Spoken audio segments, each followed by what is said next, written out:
Hi, everyone. I haven't read any of my archived columns in a while, so I thought I'd do one today. This one is from June 1989. Weep No More, My Lady. When I was young, I thought women who cried when good things happened were really dumb. Why should anyone cry at a wedding or when a kindergartner went to school or when old friends reunite? These were happy times, not times for tears, or so I thought. As I matured, I look at life from a different perspective. Each year, tears come easier for me. I'm not ashamed to admit now to sniffle during an old movie when poor Lassie was lost. I guess I'm just sentimental. Having a good cry while watching television late at night in the privacy of our living room is the easiest kind of crying to do, and at that hour I'm alone and can let my emotions go. No one's there to judge if it's proper or not. When I'm out in public, I'm usually more controlled. As a matter of fact, I've never cried in a movie theater, for which our easily embarrassed children are eternally thankful. If I did happen to get red-eyed during a show, I'm sure by the time I read all the credits, I'd be totally composed.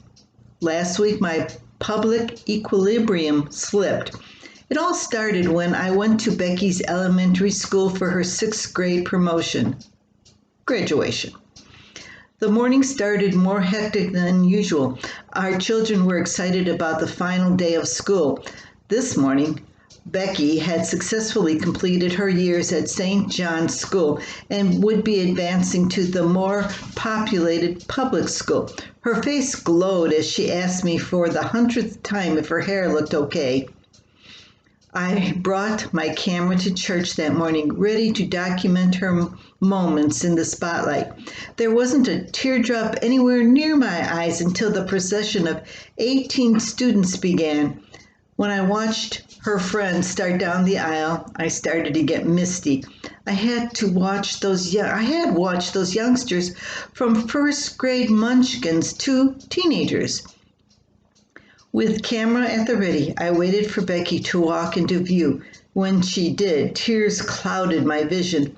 I clicked the shutter, not knowing if she was in or out of focus or even in the center of the camera.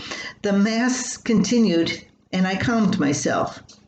The ending had them receive their certificate of success, and I was fine. My eyes remained clear until the young people marched back up the aisle, and I went back to give my congratulations.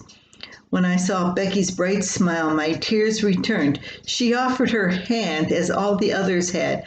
I pushed it aside and gave her a big hug. As I continued down the receiving line, every student noted my red eyes. Becky laughed at me. "Mom, you're not supposed to cry. You're supposed to be happy." "Just wait, daughter of mine. Someday you'll mature enough to cry too. Maybe when a daughter of your own grows up, or now a granddaughter. Then you'll know what it feels like to have happy tears." There you go, from 1989. And yeah, I think it's fitting. End of the school year, and a lot of graduations have taken place. And promotions, whatever they call them, from 8th grade. And yes, I get teary-eyed more often these days. I hope you have good tears sometimes that come because you're so happy. Until we meet again, have a great day.